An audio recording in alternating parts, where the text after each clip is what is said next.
তো বন্ধুরা, এটা কিন্তু একটা হিজল গাছ, ঠিক আছে। এই গাছগুলো সম্ভবত পুকুর পাড়ে, তুমি আসতে ওখানে থাকো, তুমি বেশি করো না, হ্যাঁ তুমি দাঁড়াই থাকো।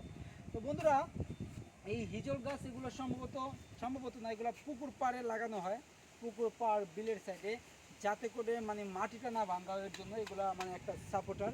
তো এই দেখেন, আপনাদেরকে আমি এই ক্ষেতগুলো দেখাই। বিল, আমাদের এই বিলে বছরে একবার ধান চাষ করা হয়।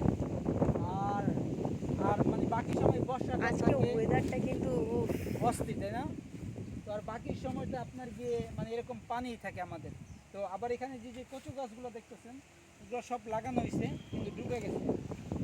আর ওই তো ওই দিকটা মানে অনেক ধান ধান যেগুলা চাষ করা হয়েছিল, আবাদ করা শেষ, তো ধানের গাছ থেকে আবার কিছু ধান হইতেছে, এরকম সিস্টেম।